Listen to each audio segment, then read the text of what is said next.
জয়গুরু দাদা ও মায়েরা, আজকে আপনাদের বলবো স্বামী খারাপ হলেও অনেক সময় সন্তানেরা ভালো জন্ম হয়। সে বিষয়ে ঠাকুর কি বলেছিলেন? একজন প্রশ্ন করলেন, স্বামী খারাপ হলেও ছেলে অনেক সময় ভালো হয় কিভাবে? শ্রী ঠাকুর, প্রহ্লাদের মা হয়তো শ্রদ্ধা ভালোবাসার ভিতর দিয়ে হিরণ্যকশিপুর সুপ্ত দেবভাবটাকে উদ্দীপ্ত করে দিতে পেরেছিল, অন্তত গর্ভধারণের সময়টাতে। আর তারই ফলে তার পেটে জন্ম সম্ভব হয়েছিল প্রহ্লাদের। আমি তাই বলি, মানুষের ভিতর খারাপ যেরকম আছে তা নিয়ে ঘাটাঘাটি খুচাখুচি না করে তার ভালো দিকটাকেই বাড়িয়ে তোলার চেষ্টা করা ভালো, যাতে সবারই লাভ হয়। বিশেষত কোনো স্ত্রী যদি কোনো ভালো ছেলের মা হতে চায়, দুষদর্শন ত্যাগ করে তাকে স্বামীর প্রতি সশ্রদ্ধ হতে হবেই। আলোচনা প্রসঙ্গে দশম খণ্ড। পঞ্চানন্দা, ইষ্ট বা গুরুহীন বহু লোক আজ সমাজে গুরুর আসন অধিকার করে বসে আছেন। তাদেরই বেশি লোক মানে।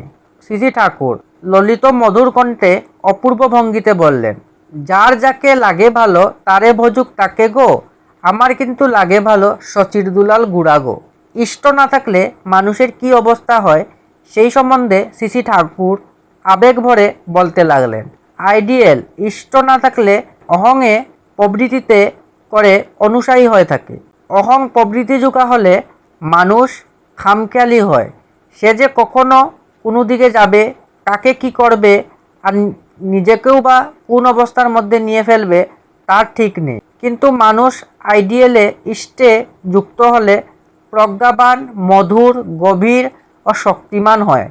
তার প্রবৃত্তিগুলিও ওই ইষ্টেরই সেবা করে। ইষ্ট হলেন চিরমঙ্গলময়, তাই প্রবৃত্তিগুলিও তখন নিজের ও পরের মঙ্গল আবাহন করে।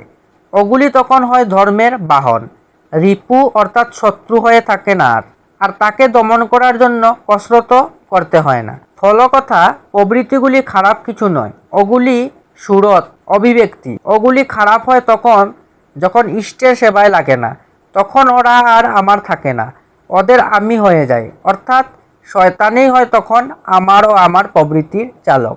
তবে শুধু নামকেও আসতে ইষ্টস্বার্থ ইষ্ট প্রতিষ্ঠা করলে চলবে না। মানুষ ইষ্টস্বার্থ ইষ্ট প্রতিষ্ঠা নিয়ে ঘুরে, তার পিছনেও অনেক সময় হয়তো উদ্দেশ্য থাকে কোনো মেয়ে মানুষের বাহবা পাওয়া, তার দৃষ্টি আকর্ষণ করা বা নাম কেনা।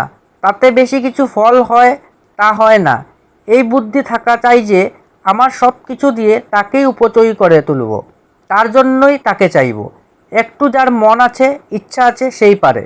আলোচনা প্রসঙ্গে প্রথম খণ্ড। জয়গুরু।